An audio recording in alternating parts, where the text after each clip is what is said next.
Boa noite, Felipe. Obrigado por aceitar nosso convite, por Prazer estar aqui mesmo. nessa noite. O pessoal está acostumado aí, Felipe. Todos os dias, você já assistiu um, né? Mas só para. Assisti já uns dois ou três. Então, todos os dias a gente bate um papo aqui sobre algum assunto.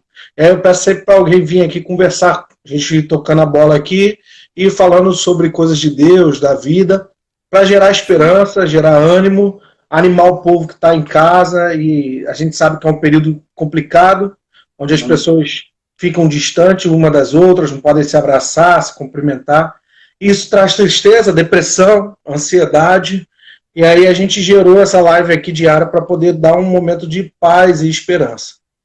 E queria agradecer a você por aceitar nosso convite. Queria que tu deixasse uma palavra inicial aí para o pessoal.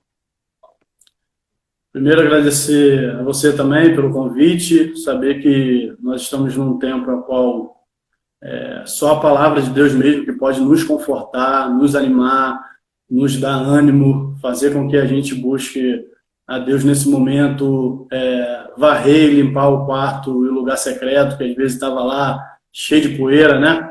E aí esse é o momento da gente cuidar do lugar secreto, limpar ele, dar mais cuidado do lugar secreto. E está sendo um momento, eu creio que muito bom para muita gente. E esse momento que vocês estão fazendo de comunhão, esse alento, né? Essa palavra de Deus está sendo bom. Eu mesmo tenho me alimentado através disso.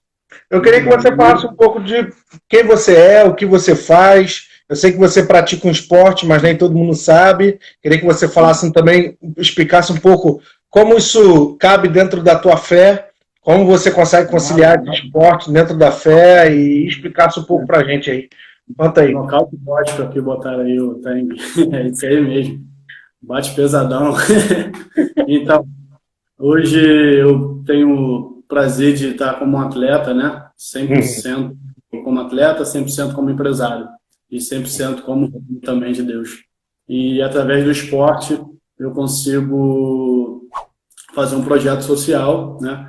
Que é um projeto social lá em Xerém. Nós temos uma base de 30 a 40 crianças que através disso a gente tem dado o esporte e a palavra de Deus para eles, né? Trazendo Jesus de uma forma de carinho, respeito, responsabilidade social, tudo isso a gente trata dentro do esporte com as crianças lá dentro em Xerém, é onde eu dou aula segunda, o mestre Hélio dá aula na quarta e o Marquinho na quinta. A gente tem trabalhado lá com essas crianças. Tenho minha vida... E como? É kickbox ou Muay Thai? Não, lá é luta livre e luta olímpica. Luta olímpica. Né? A luta olímpica é uma luta importantíssima, que ela pode dar a profissão para as crianças. Né? Ela é olímpica, né? Então ela pode dar para a pessoa uma profissão. Além disso, o caráter da pessoa vai sendo construído com o esporte também. O esporte é muito bom para a autodisciplina. Né? E a gente trabalha muito isso com as crianças. A gente tem recebido dos pais, pelos esses 2 últimos anos, uma responsabilidade de ouvir deles assim, que as crianças estão melhorando muito quanto a ouvir, a saber ouvir. Porque a luta, ela instrui muito a criança para isso, a gente para isso, a gente tem que ouvir. A gente tem que ouvir o mestre nosso lá da luta, a gente está lutando, tem o corner lá falando para a gente tem que estar 100% com o ouvido bem apurado. Então, legal. E como você concilia, Felipe, essa questão da luta, do esporte, com a sua fé? Existe alguma resistência? Você escuta falar mal e você... Como que você explica isso para as pessoas? Então, a primeira resistência foi quando eu troquei o nome do Felipe Mais Amor por Felipe Luta Livre, né? Eu já fiz isso mesmo, eu fiz isso mesmo de intenção. Até porque a última ministração que eu fiz numa palestra e tal, numa igreja, eu falei sobre isso. Eu falei que eu fiz isso intencionalmente mesmo. Eu queria que o meu hobby virasse a minha paixão e que minha paixão fosse Cristo acima de tudo. E que todos pudessem ser comunicados através disso, independente disso. Né? Então, até porque o projeto Mais Amor foi um projeto de anos, né, que não está mais ativo. E estava lá e eu falei, não, eu vou botar aqui Felipe Luta Livre, porque hoje é o que eu estou vivendo. E aí, a resistência eu não tenho, Barão, de modo nenhum. Pelo contrário, eu treino com time profissionais, né? Eu treino com pessoas de alto rendimento e, pelo contrário, as pessoas vêm falar sobre os vídeos que eu faço, vêm falar sobre como é importante. Muitos atletas chegam até mim para poder desabafar um pouco da vida, falar um pouco, esquecer um pouco até de luta, né? Legal. Para falar um pouco da paz de Deus, do amor de Deus, incentivando para eu continuar fazendo os vídeos e tal. Então, assim, a resistência não tenho nenhuma, pelo contrário. Legal. Pessoal que está nos assistindo aí, vocês sabem que a gente sempre tem conversado aqui de teologia, palavra de Deus ou alguma coisa que envolve isso.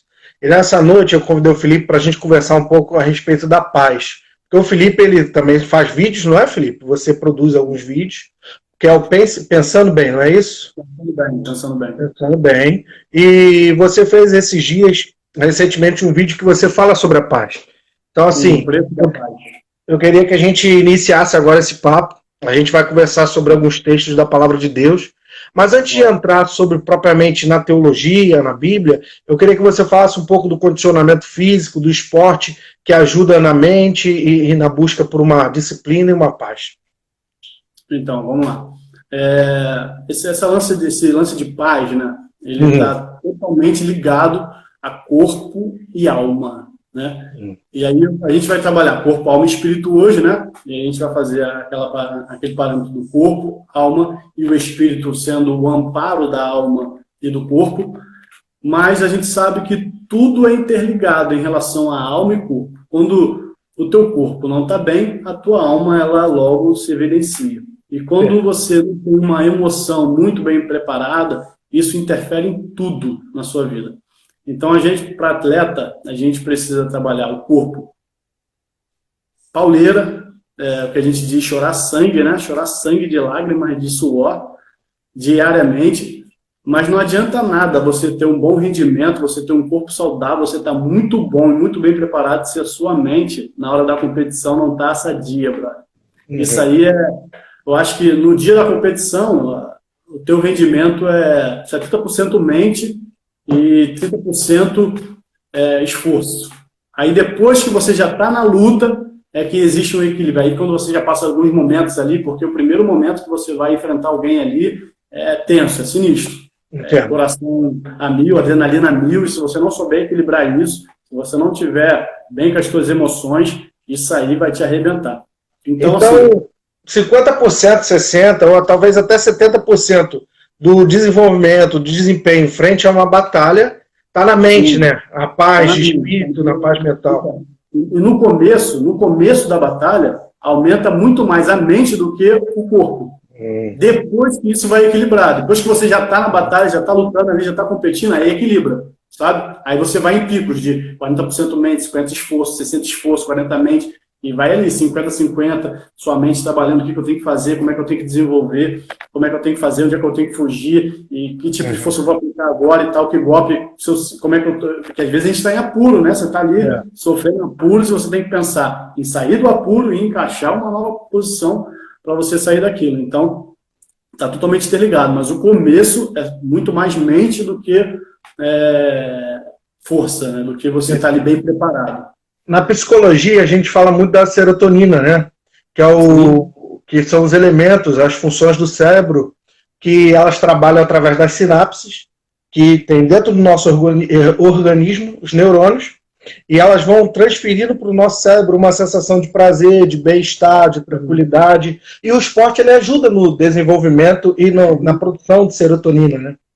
Sim, demais. Então, é um hábito que todo mundo tem que ter, né, cara? Se alongar amanhã, fazer alguma atividade, movimentar o seu corpo, fazer alguma coisa para criar essa tal ligação da serotonina e você fazer com que você viva melhor, né? Então, assim, o sedentarismo é preocupante demais e aí, para você defender isso, você precisa, pelo menos, ter alguns hábitos, cara. Pelo menos simples. De manhã, acordar, alongar-se.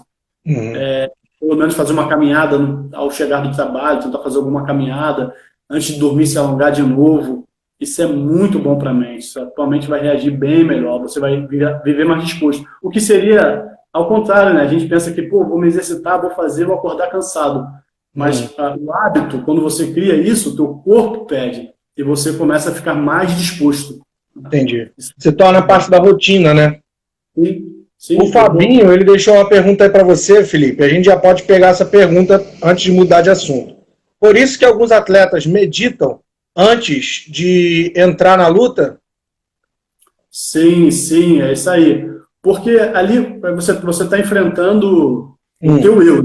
E aí, aquele momento de você conseguir se equilibrar. E aí, tua emoção está lá. Você não sabe quem é. Você sabe quem é um atleta, tal. Você talvez estudou ele, mas você não sabe o que ele tem para te provar ali na hora. E aí, você tem que ficar pensando na sua preparação. Eu estou bem preparado. Então, a meditação é isso. É para o cara poder se equilibrar, tentar pegar a adrenalina que está tentando jogar ele lá em cima e tentar dar uma estabilizada para o raciocínio começar a funcionar mais do que a adrenalina, porque se for só por adrenalina, você pira, fica louco. Né? Hoje a gente sabe que isso é muito trabalhado pelo coach, e a gente não vai entrar aqui no mérito do coach, só que entrando na psicologia, é muito importante a gente estar sempre com os pensamentos positivos, ou pensamentos... a palavra é positivo mesmo. A palavra tem um psicólogo. É você chegar ali no momento assim, de você saber que eu fiz minha parte. Eu treinei, eu me desenvolvi bastante, eu fiz o que eu podia e tá ali com as mãos lavadas. Então a meditação, ela é uma influência da positividade em relação ao feito. Entendi. Então eu só posso meditar bem e estar bem se o feito foi realizado, entendeu? Realmente, né? Não foi um mal feito, né? Foi um feito realizado com excelência. Então, a meditação ele faz com que eu me equilibre mais para poder entrar bem com a mente, porque a mente vai precisar ser bem usada para os momentos mais difíceis. O Jordan Peterson, um psicólogo canadense, que eu gosto muito de ler ele tem um livro, Felipe, de psicologia que se chama 12 Regras para a Vida, um antídoto para o caos. Eu tenho lido esse livro ultimamente, e o primeiro capítulo, Felipe, eu quero que você comente isso que eu vou colocar. Ele coloca o exemplo das lagostas. Qual é o exemplo que ele coloca nesse primeiro capítulo? Ele analisou e ele observou que as lagostas, quando elas querem acasalar, a lagosta macho, ela quer acasalar com uma fêmea, dois machos eles competem entre eles. Então eles se colocam eretos, em pé, esticados, para um enfrentar o outro. E fica um, Felipe, ameaçando o outro, mostrando as suas garras, mostrando o seu tamanho, mostrando a sua força. E isso dispara serotonina no cérebro das lagostas. Olha que interessante. E aí eles ficam ali, elas ficam se medindo e não entra na luta. Em alguns casos, um lado já desiste, só se analisando para a luta. Só na pressão. Outros casos, no início da luta, um já sai vencedor. E outros vai até uma batalha muito mortal para um sair vencedor. Aí o que ele tirou disso? Que essa que sai perdedora, ela já entra na próxima batalha mais fraca. Ela já não consegue ficar tão imponente quanto na primeira batalha, porque ela já, no cérebro dela, a derrota já ficou marcada. Olha que interessante. Sim. A derrota, ele praticamente moldou a plasticidade dos neurônios. E aí ele já entra com uma sensação de derrota.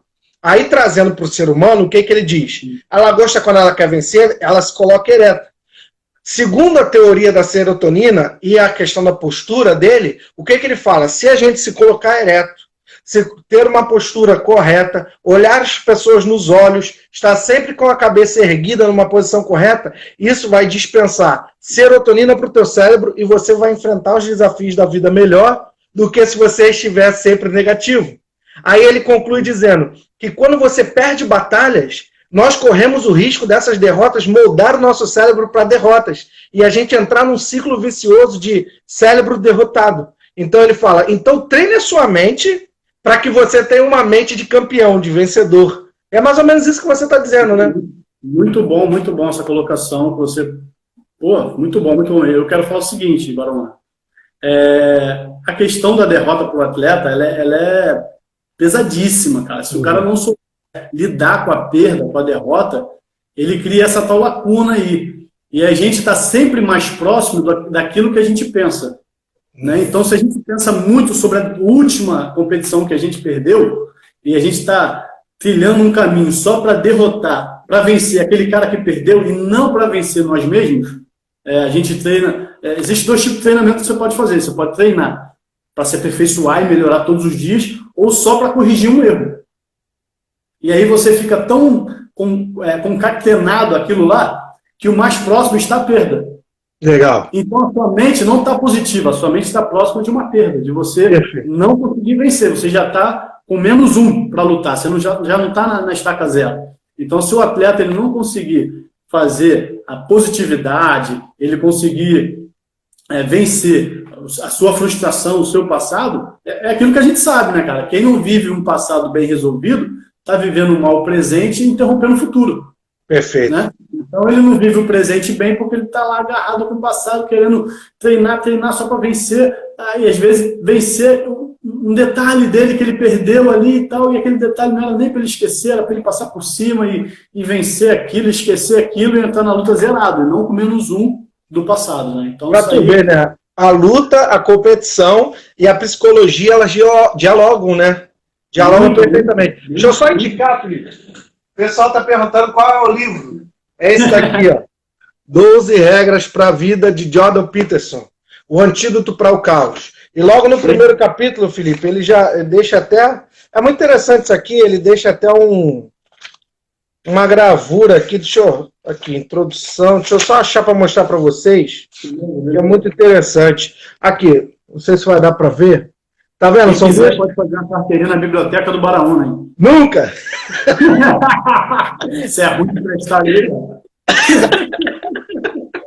Então, Felipe, muito bacana. Então você vê que é a questão da postura, estar ereto, cabeça erguida, pensamento vencedor. Isso não tem nada a ver com coach. Isso é questão física e questão emocional, né? Emocional da pessoa ali é a questão corpo e alma, sempre andando junto, né? A emoção bem preparada, você positivamente para o que você vai enfrentar, e independente do que der, eu vou dar o meu melhor, vou fazer o que eu posso, e eu estou ali, eu estou pronto, estou preparado. Né? É a gana de vencer, né? E se eu perder, foi uma possibilidade para a minha próxima luta eu melhorar.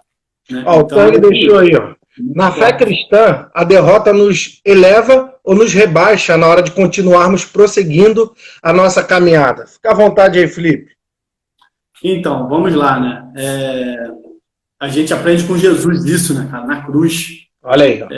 Todo mundo sepultando ele como perda, como, sai daí se tu é o Cristo mesmo e tal, e ele estava vencendo. Né? Todo mundo ali, então, é o olhar de quem está analisando, né? Para quem não tem fé, está sendo perda, e para quem tem, está sendo uma resposta para o seu futuro, está sendo uma resposta para o seu crescimento. Então, para quem tem fé, a perda é a possibilidade das melhoras. Para quem não tem, é a reclusa de um mundo pior. Entendeu? Ele vai ali...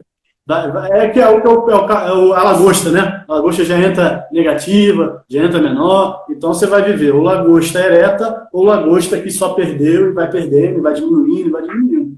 Ele fala isso, Felipe, que você disse. Ele diz que algumas já tiveram tantas derrotas que elas já entram derrotadas para a competição. Já se entrega, né? Agora, aproveitando que o Sérgio deixou algumas questões aí teológicas, vamos aproveitar que ele falou disso, de questão da Bíblia. A gente já conversou sobre o corpo, já conversou sobre a mente. Vamos trazer agora para uma questão mais bíblica, né? Eu queria ler um texto que está lá em João, capítulo 14, versículo 27, que é um texto que é uma promessa que Jesus faz para nós, né? Que somos seus discípulos. Agora que a gente já aprendeu com as questões da física e da psicologia, a gente pode aprender um pouco com a teologia. Jesus falou assim, João 14, 27. Deixo-vos a paz. A minha paz vos dou. Eu não vou dar a vocês uma paz como o mundo dá.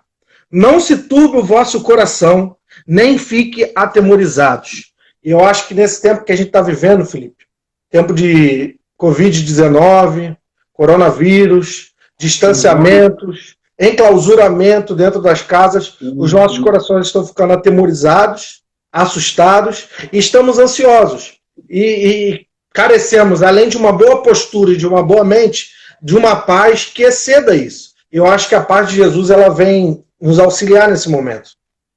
Sim, com certeza. É a paz que a gente sabe excede qualquer entendimento natural. Né? E aí, levando para esse texto que você leu aqui, no versículo antes, né, Jesus está falando do Consolador, né? Essa palavra dele, que ele diz dessa paz que ele vai deixar, esse Consolador que ele vai deixar, E aí depois, no versículo depois, ele vem dizendo que se vocês soubessem o que eu estou falando, que eu vou para o meu Pai, vocês estariam alegres demais, porque parece que naquele momento existia um pouquinho de tristeza, ele falando, pô, eu vou. Pô, ele vai, caraca, ele vai, e aí? Não, eu vou, mas eu vou deixar a paz com vocês. Eu vou lá cumprir o que eu tenho que fazer, mas eu vou voltar. Eu vou, né? Eu vou e vou voltar. Aqui o versículo. Eu vou, mas volto. Eu vou e venho, né? Mas nesse intervalo, eu vos deixo o Espírito Santo. É o Espírito que dá a base suficiente para a gente viver bem quando o corpo e a alma não estão. Perfeito. É o que deixa louco as pessoas em relação à fé, né? Ao mundo de Deus, à paz de Deus, né? É que enquanto as pessoas que estão vivendo uma crise louca, cheia de Deus, está com paz, né? Pouco tempo atrás eu estava vendo um estudo disso, que fizeram sobre oração, né? Olha que legal. E aí fizeram um estudo sobre oração com bases de pessoas com câncer que viviam uma espiritualidade sadia e pessoas que não tratavam a sua espiritualidade, nenhuma das crenças, né? E aí eles foram resultando isso, né? Para as pessoas que cuidavam da sua espiritualidade, elas enfrentavam o câncer, na sua maioria venciam, na sua maioria estavam bem consigo mesmo e estavam sendo respostas mais plausíveis para os resultados. Do outro lado, quem não estava cuidando da sua espiritualidade estava tendo mais morte, né? Estavam morrendo em curto espaço de tempo, vivendo crises existenciais e na base toda eles pegaram e fizeram no final do estudo eles pegaram, botaram um grupo isolado de um lado, orando, e um grupo do outro lado quieto na sala. E aí eles botaram eletrodo, um monte de coisa, foram que eles ficaram impactados. É que, enquanto eles oravam, existia como se fosse uma energia, uma aura, alguma coisa que chamava a atenção nos picos de elevações gráficos, que deixaram eles impressionados. Isso é o poder de Deus, né, irmão? É a fé, né, cara? A fé é a paz de Deus que está transcendendo a humanidade dos que não estavam crendo, né? Vale então a gente citar aqui o Filipenses 4:7, que é o texto que você está propondo para a gente, onde Paulo diz, só para a gente ler mesmo, e deixar também como referência, para o pessoal que está nos ouvindo, é Filipenses capítulo 4, versículo 7, o texto que o Felipe está citando e explicando, que diz, e a paz de Deus, que excede todo o entendimento, guardará os vossos corações e os vossos sentimentos em Cristo Jesus. Olha que interessante, Felipe, esse texto que você está propondo. Uma paz, ela excede a racionalidade, ela vai transcender a nossa razão, o nosso pensamento, e ela vai guardar coração e sentimento. Então ela vai guardar a totalidade dos sentimentos. Ela vai transcender tudo que eu penso, por exemplo. Aí eu vou passar a palavra para você. A gente está falando do Covid. Enclausuramento, distanciamento, ficar dentro de casa, ansiedade, medos, incerteza, economia, saúde pública. A razão fica louca. Causa ansiedade, causa depressão, causa medo. E aí a Bíblia diz que uma paz, ela vai transcender essa racionalidade, essa certeza, essa lógica, e vai guardar o quê? O meu sentimento, vai guardar as minhas angústias, as minhas ansiedades e o meu coração. Para que o quê? Para que na minha racionalidade não atinja os meus sentimentos e eu venha enlouquecer. Guardar é blindar, né? Esse guardar aí é blindar. Fazer uma blindagem ali no teu coração, né?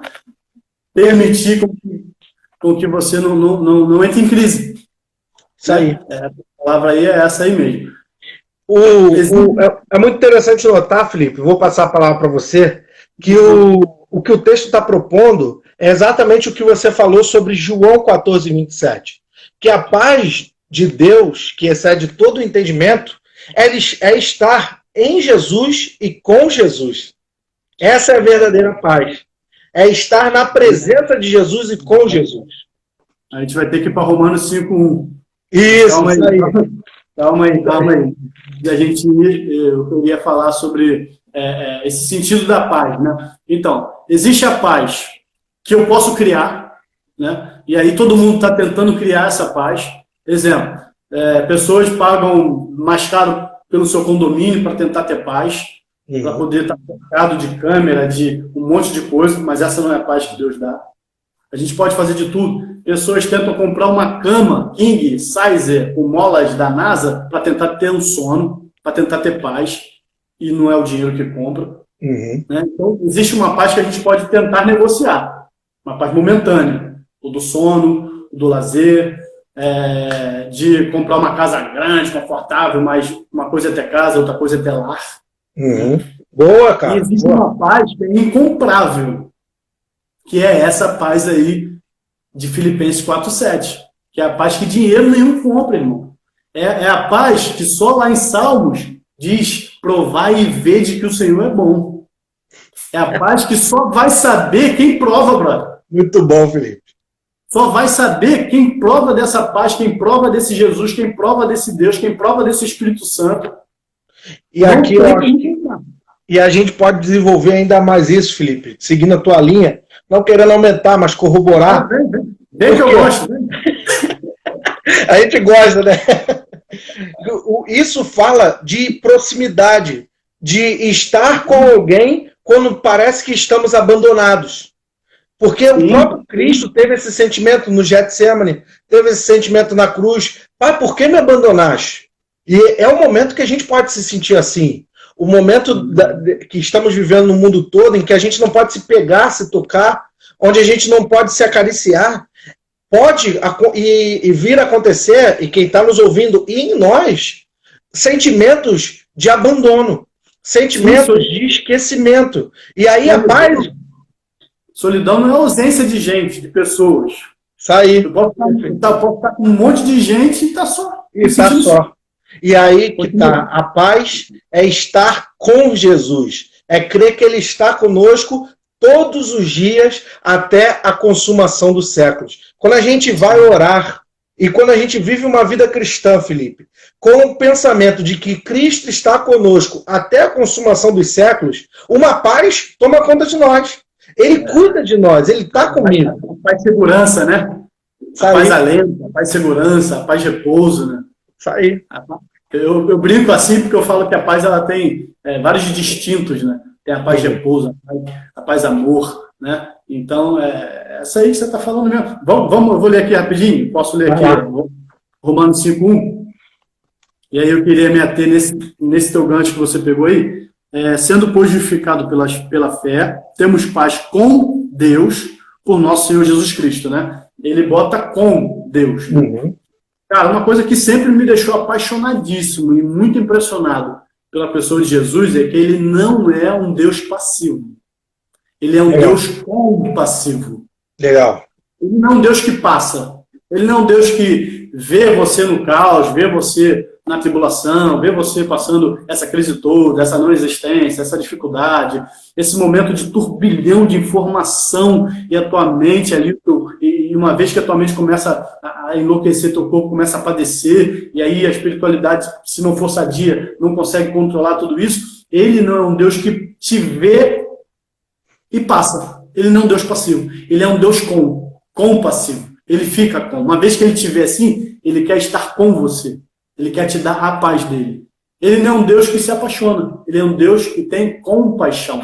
Legal. Essa palavra com, ela é muito interessante, é interessantíssima. Então, ele diz aqui isso, te justifica pela fé, para que você tenha uma paz com ele, em Romanos 5:1. Para se viver com ele. Essa paz é com ele, não é sem ele. Você não vai encontrar sem ele.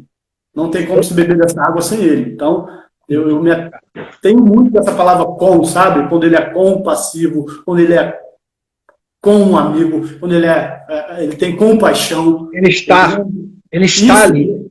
Isso, ele não se apaixona. Paixão dá e passa, não é isso que diz? Paixão dá e passa. Ele não passa. Ele tem compaixão, ele fica. Ele vai com você, ele sente tua dor. Ele está contigo. Porque o sentido da compaixão é isso, né? É sentir ali, né? Passou, pô. E aí, quando ele passou, foi diferente. Por quê? Passou o levita, passou outro, mas quando ele passou foi diferente. Perfeito. Cara, quando ele passa, é diferente. E eu queria, dentro do teu raciocínio de estar com ele, o texto está falando sobre justificação pela fé. Então, olha só, Felipe, olha que interessante. Ele está conosco no nosso sofrimento, ele está conosco se compadecendo de nós, ele se compadece, ele tem compaixão, ele vive conosco e perante Deus, ele nos justifica. Ele está ali no momento e coloca a cruz dele e fala assim, olha, Pai, eu estou com eles, não rejeita eles, porque a santidade de Deus, o nível de Deus de santidade é tamanho que ele poderia falar assim, ó, vou rejeitar vocês, condenação eterna. E isso nos causaria desespero, Felipe, e aqui eu sei que você vai comentar isso, por isso que eu quero trazer. E isso tem nos trazido desespero hoje. O que que é? Quando a gente fala que solidão, desprezo, dor, doença, falta de dinheiro é juízo de Deus. É castigo de Deus sobre os crentes. Sendo que Jesus se compadece de nós e nos justifica. Nós temos paz com Deus por meio da fé em Jesus Cristo. Então, a paz de Deus é uma paz que nós olhamos para Deus e não sentimos medo. Não é castigo, não é raiva, não é ódio de Deus. É circunstâncias da vida. Queria que tu falasse isso. É circunstancial, né, cara? O que está acontecendo é que a gente não consegue produzir esse sentimento todo nesse turbilhão e a gente quer achar um culpado, né? Eu tenho até um texto que fala isso, é caçadores de culpado. A gente quer achar um culpado, cara. A gente quer, de alguma maneira, afagar o momento, a dor, a causa. Ninguém quer se analisar, como a Bíblia diz. Analise-se, pois, o homem todos os dias na luz da Escritura para ver se anda na fé. É um momento de autoanálise, pô. A gente tem que tentar pegar esse momento e tentar fazer autoanálise, ver, pô, eu estou percebendo, aí eu vou confessar aqui, eu estou percebendo que eu deixei de fazer um monte de coisa dentro da minha casa que eu poderia ter feito antes. Uhum. Mas é esse momento que me fez refletir, é que eu estou botando um calha no lugar. Hoje eu fiquei o dia todo para botar uma calha, irmão. Misericórdia. Mas é um negócio que eu podia ter feito num sábado. Hoje eu fiz faxina, Felipe. Fez faxina aí. Limpei isso aqui tudo, ó. Limpei isso aqui. Pô, aí, esse livro ainda tem mais 4 voltas nas casas aí, embaixo, em cima. Pô, trabalhando. Felipe. Ou você vai pegar para caçar culpado e achar, não, é porque Deus está fazendo isso com o teu povo, ou você vai pegar o momento de, cara, Deus está me dando a oportunidade de eu melhorar. Está me dando a oportunidade de eu olhar para os lugares que estavam mal cuidados, né? Olhar lá, como eu brinquei aqui no começo, no quarto secreto, que estava cheio de poeira, trancafiado. Cara, eu vou limpar, eu vou cuidar disso aí, pô. Assim, acho que não é tempo de a gente achar e ficar de coitadismo, né? De a gente ficar nesse lance todo. É tempo de, ao contrário, da gente abraçar esse momento com Deus, né? E fazer as possibilidades mais lindas que puderem. Exemplo, fazer a live. Pô, vou fazer a live para abençoar as pessoas. Faça a live e abençoe pessoas. Pô, mas tem todo mundo fazendo, faz também. Se Deus me o teu coração, faz, abençoa, seja produtivo. É tempo de produzir. Talvez não produzir como antes você estava produzindo externamente. Agora é para cuidar da casa. Isso aí. Internamente, é para limpar, é para fazer, é para zelar, é para mandar 10 mensagens para os outros de bom dia, como é que tá e como é que vai. Manda um texto da Bíblia, manda uma saudação. Sim, cara, eu queria falar um texto aqui. Ah, tu vai ler? Lei. Rapidinho. E aí, eu estou falando de produção, eu queria também que você desse uma palavra sobre isso. Esse texto aqui eu gosto muito, cara, em Eclesiastes 12:12. Atentai-vos, pois, filhos meus, a mais este conselho. Não há limite para produzir livros e estudar demasiadamente, o corpo se torna exausto. Então, a Eclesiastes está aqui falando, para produzir livro, para produzir, não há limite, porque só se produz, né? É a questão do vinde, né? Só se pode ir se vinde. Ninguém pode ir se não vinde. Então, eu só posso escrever um livro porque eu estudei antes. Isso aí. Então, é a produção sadia, né? Mas, aí ele bota, estudar demasiadamente, faz mal para o corpo. Só se preparar. Viver para si, só estudar, só se preparar, só olhar para si, isso faz mal, é exaustão do corpo. Então, em Eclesiastes 12:12, fala sobre isso, eu queria que tu comentasse. Perfeito, cara. Eu acho que você tocou no ponto central aqui. A gente hoje vê uma geração... Por exemplo, você entra na internet agora, Felipe, você vai ver um monte de gente oferecendo aula. Aula disso, aula daquilo, se prepare, faça curso de Excel, faça curso de não sei o quê, faça curso do corpo, faça curso da mente, faça curso de espiritualidade. Vem-se muito sobre preparação. E o que eu estou servindo a partir de quem eu sou? A quem eu estou dando a partir de quem eu sou? E isso serve também, Felipe, para as nossas igrejas. Porque hoje a gente, por vezes, fala para auditórios de pessoas embriagadas e pessoas gordas da palavra.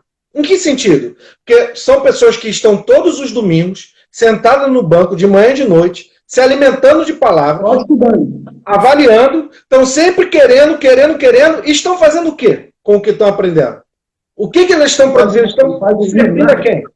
Exatamente. Então, assim, eu estou de acordo com isso que você falou, e isso, eu acho que essa questão também de produzir, ser relevante e não somente estudar, que é enfadonho, é o que está acontecendo com a nossa geração. É uma geração que está trazendo muito para dentro e está... Isso não traz paz. Eu queria te falar aqui, o sentido do produzir, que a gente está falando aqui, é o sentido do fazer para o outro. Você quer paz melhor do que você botar comida na boca de quem não tem? Quer paz melhor que essa? É a paz que produz no outro, e a gente se encontra no outro, amando o outro, a gente ama a Deus. A gente devolve a Deus esse tal amor no feito, na produção. Então, sobre essa produção de paz... Muito bom. Produzir, né, e só não ficar sentado, ouvindo, sendo alimentado e tal. O que o pessoal vai fazer todo com o conteúdo que a gente está lançando aqui? Exatamente. Isso vai ficar salvo, Felipe.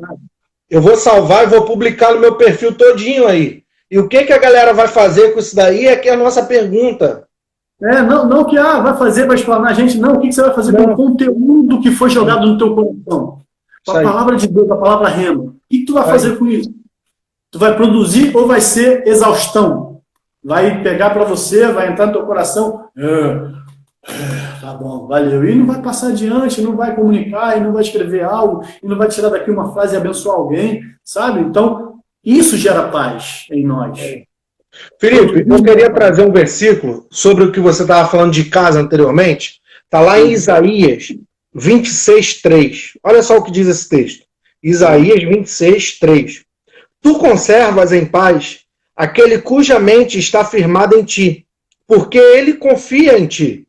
Aí eu vou fazer um comentário e vou passar para você. Olha que interessante. O Senhor vai conservar, vai guardar, olha, conservar, entra dentro daquele contexto, conservar, em paz, aquele cuja mente está guardada nele, porque confia nele. E mente é casa, mente é interioridade. Então Deus está falando que vai guardar a mente, Deus vai guardar a interioridade, Deus vai guardar a morada limpa, conservada, perfeita, daqueles que confiam nele. E confiar, estar junto também. Queria que tu falasse um pouquinho disso. Show de bola. O que é confiar, né? Vamos nos ater a essa palavra confiar, porque é o que está anelando todo o texto. Confiar é eu chegar no carro de alguém, sentar no carona e me relaxar na viagem. Boa. É ter a possibilidade de entregar a minha vida para um motorista de ônibus que eu nem conheço, depositar nele a confiança que ele vai me levar em tal lugar, pô. Boa. Confiar em Deus é o que a gente tem mais dificuldade, Barão. Eu tenho essa dificuldade imensa. A ponto disso, de eu pegar a minha vida, sentar no banco, e relaxar e falar, me leva para onde tu quer, aonde teu vento soprar, aonde que o senhor vai fazer, é difícil, cara. No Uber a gente bota o endereço que a gente quer, né? E acaba confiando no cara, né? A gente bota o endereço e confia no cara. Mesmo assim, a gente fica ali no roteiro. Pô, será que esse cara tá me enrolando? Tá me levando para algum lugar errado? A gente fica assim. A gente fica assim a vida toda. Então, a primeira questão dessa blindagem aí da mente é a confiança total, cara. Legal, cara. Total. É saber que é ele que vai dirigir, é ele que vai levar, e eu confio no caminho dele, né? Ele é o caminho, ele é a verdade, ele não é um porto. Jesus não oferece a Disneylândia para ninguém, né? Ele fala que vai ter tribulação, vai ter problema, vai ter caos, mas fica tranquilo, eu venci o mundo, então confia que vai dar certo. Confia no meio do coronavírus. É isso? É isso aí, confia, cara. Para ter paz tem que confiar, Felipe. Tem que confiar. Então, a confiança, né? Porque quando eu não confio, eu desconfio. Olha. E desconfiança, né, é a ausência de fé. Olha, bem interessante então, isso, cara. É isso, pô. Então, a confiança está do lado da fé. Eu confio. E nele é que eu deposito tudo e vou embora. Ou vai ou racha. Só vai. Rachar, não. É bem desafiador esse texto. Eu acho muito interessante. É um texto de profecia, um texto de um profetismo. E ele fala exatamente isso, que Deus vai conservar uma paz dentro do coração, dentro da mente, daquele que acredita, daquele que confia. E a gente, Felipe, faz ela tá ligada, né? Tipo, confiei, logo ele blinda, ele me dá paz, ele me dá aí. E a gente é o inverso. A gente coloca a paz na frente e não quer confiar. A gente desconfia de Deus e fala assim, Senhor, cadê a tua paz? Cadê a tua segurança? Cadê, sei lá, o teu alento, a tua calma? Eu tô ansioso, a conta vai vir, o meu patrão vai me mandar embora, a economia, o vírus, a saúde. Meu irmão, e a paz? Confia. Se você não confiar, não vai ter paz. É confiar tanto que saber que a paz que ele dá é a paz dele, não é ausência de problema. Legal. É ainda que o problema venha, ele me dá poder suficiente para viver bem no caos. Legal. Essa é a paz, essa é a confiança da paz. Né? Tá tão firme, tão confiante e tão convencido que eu tô nele, com ele, tá me fazendo tão bem, que independente do que eu esteja vivendo, vai dar turbulência na minha vida. Legal. Então, assim, é a confiança plena que vai gerar a paz blindada com Deus, que não vai te atingir nada. Ele vai guardar teu coração, ele vai guardar teu sentimento, e tudo isso vai tentar te interromper, tudo isso vai tentar te pegar, tudo isso vai tentar as informações, e você tá ali, ó. Eu sei quem tem crido que por certo se levantará no tempo certo, vai fazer, ele vai criar um momento, ele vai me abençoar. Ele vai fazer, não adianta. Não temos nada em nós que vá mudar. Isso aí. Felipe, a gente tem aí mais 10 minutos de bate-papo. Eu queria que você fizesse suas considerações finais aí. Se tiver mais um texto, pode ler, a gente comenta aí sobre ele.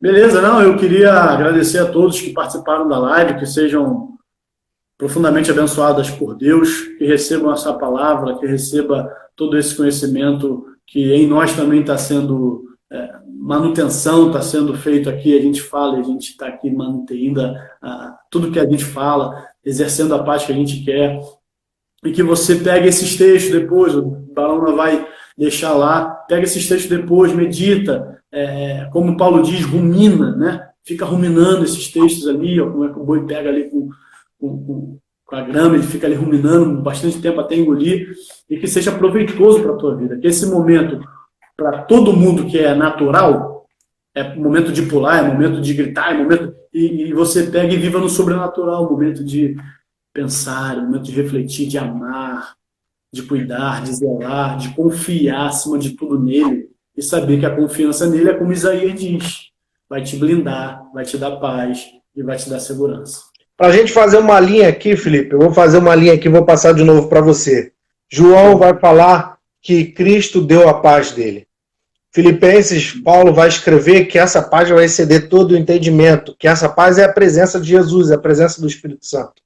E aí lá em Romanos 1:5 vai dizer que a paz é uma paz que nós chegamos diante de Deus pacificados na pessoa de Jesus. Então o Covid-19, o coronavírus, as doenças, o desemprego, a economia, não é uma maldição de Deus, não é uma justiça vingativa de Deus, de um Deus que está irado. Não é que Deus não se ira, não é isso que a gente está dizendo, mas que nós, uma vez em Cristo, já alcançamos uma paz, e Deus já nos trabalha em nós como um pai.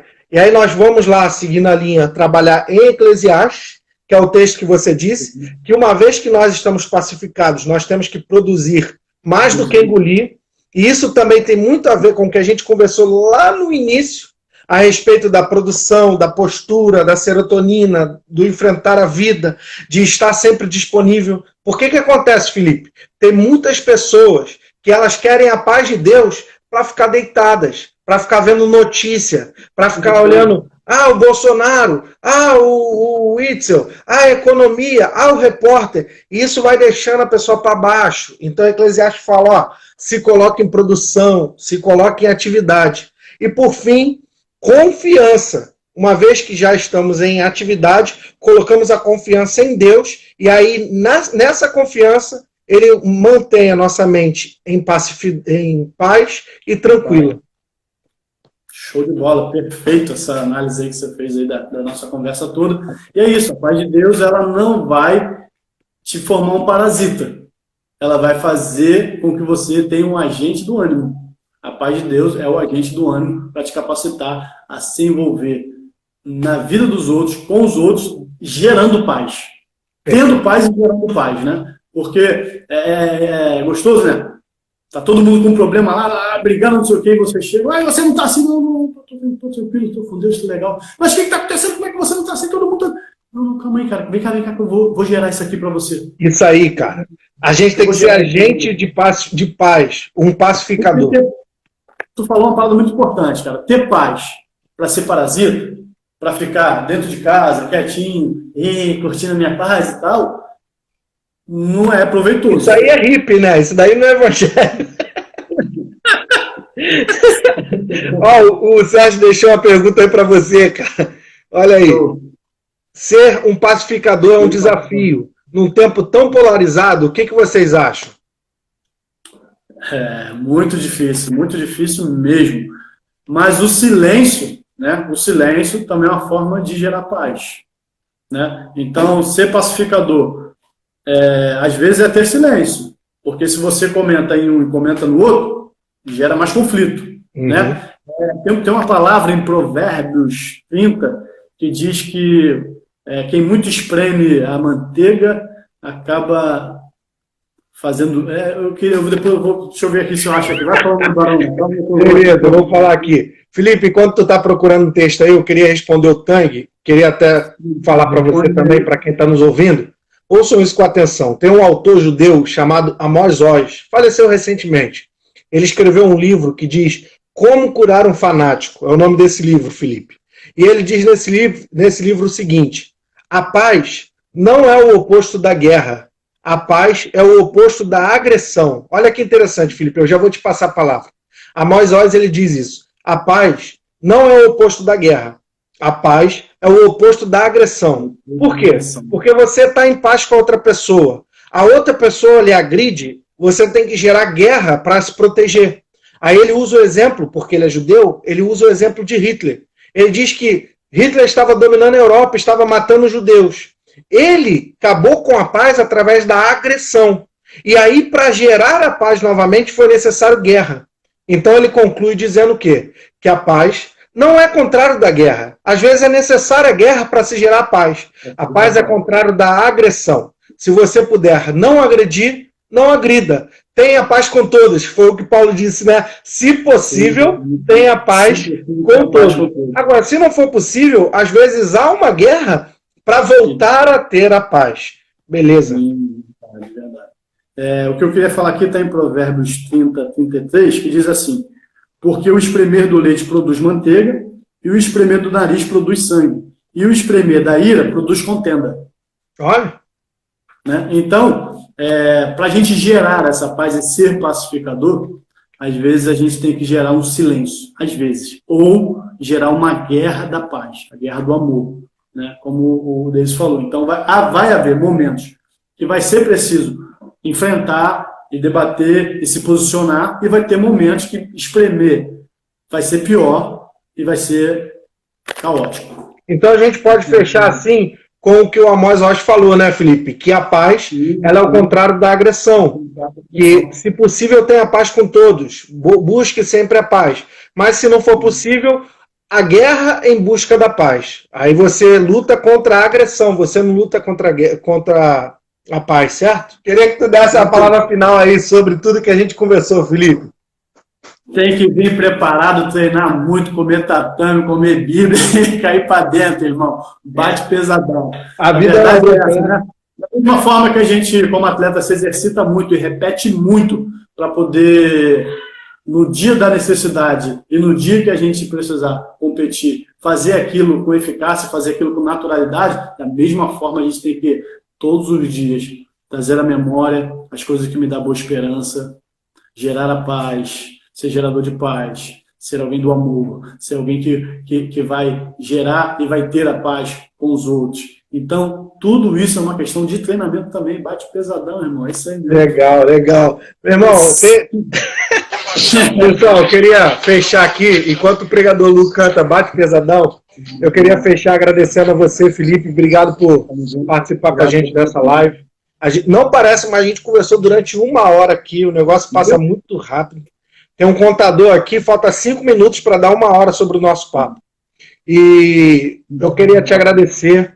Obrigado de coração, Felipe. Para quem não conhece, Felipe é meu amigo desde que a gente tinha uns 12, 13 anos, né, Felipe? Que a gente se conhece, sempre caminhando lado a lado. E eu quero pedir que Deus sempre derrame graça, sabedoria e as bênçãos infinitas sobre você, sobre a sua casa, sobre os seus projetos.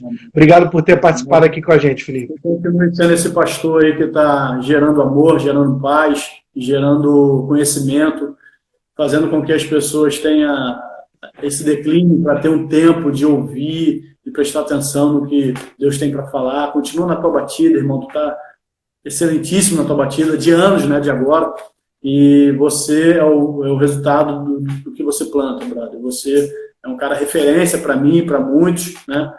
Não é a quantidade de live, de pessoas que vai dizer o quanto Deus tem feito na sua vida, mas tudo isso, todos os frutos que a gente tem visto no meio do caminho, brother. Então, eu sou feliz demais por ter você como amigo. Obrigado mesmo pela consideração, pelo carinho. Tamo junto, irmão. Obrigado, tá, Felipe? Beijo no coração. Tchau, tchau, pessoal. Valeu. Tchau, Felipe. Até a próxima.